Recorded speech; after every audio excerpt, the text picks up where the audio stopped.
Okay, so Katia, your poem was As the Team's Head Brass, or Brass as you say, by Edward Thomas. You did it a couple of weeks ago, and this is your PowerPoint of it. So talk me through your poem. Talk me through anything that's come to light or anything you liked about it since doing your prezi that you want to add, anything like that. Well, I really like this poem. It's about the nature and the indifference of war, and I really enjoyed it because there's only a certain amount of poems where there's gore, but this one it's all about nature and it's very symbolic, so which is what I really enjoyed about it. There is a lot of poetry, Muck and Bullets it's called, where it's just violence and death and frontline trenches. Yeah. But this certainly does have a rural feel to it. Yeah. Any particular line or any bit that you particularly liked that you want to show us on this? I did. Well, this is the horses are two teams because it means the title As the Team's Head Brass, and so can you pretend nobody knows what Team's Head Brass is? What okay, is it? So brass are the two metal brittles to pull the horses along, and the team are two horses. I see. Okay, so yeah. And Thomas does what throughout the poem? What happens in it?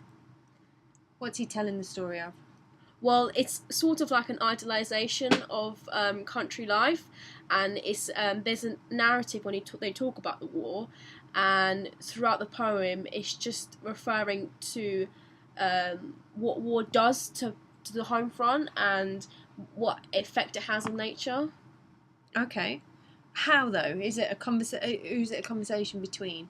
It's a conversation between the narrator and the farmer. Okay. And they say things like, "Oh, many been lost," and the farmer tells a story about his friend who died in the war, and so something about a tree.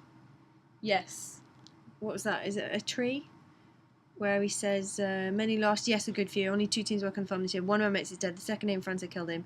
It was back in March. Now, if he had stayed here, we should have moved the tree." Yeah. So it's just saying that the shortage of what the war cost, and yes, and also this connection maybe of nature, this cycle. Yes, it's still carrying on, and if we had the men, we would move the damn tree, but we haven't, and it's still there. And okay.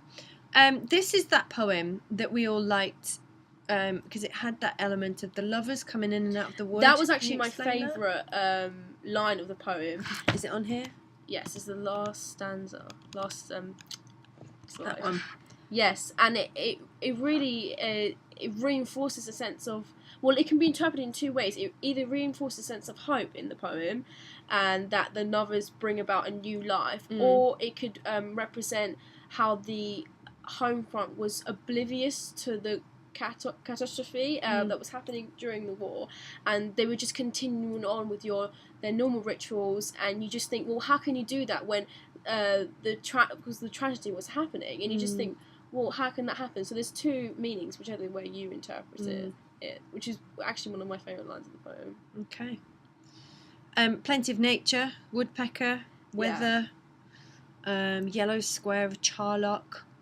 Very agricultural feel to it, isn't it? This poem reminds me of War Horse. Yes, and there's the second line. I watched the clods crumble and topple over, which could, I said, represent change, and the falling men in the front line. They're toppling over one by one, which is again a really good line. What's it in the format of? Is it a ballad? It's a iambic pentameter. Yeah. So. It's very structured. Long dramatic monologue. Yeah, I think I said Kinda. Here, yeah. It has a Shakespearean feel to it. Definitely. Everyday events and dialogue are elevated to high poetry. No, going back to your original statement, I really liked it again because it's not Muck and Bullets and because it takes us back to maybe what everybody was fighting for and. Yeah, and the symbolism is actually at the heart, I think, of the poem, and each little detail means something, and it's not just by coincidence that the lovers came out the wood. Everything has a meaning, and it's just always continue. The cycle of nature always constantly continuing. Fantastic. Thank you very much. Okay. It's going to stop.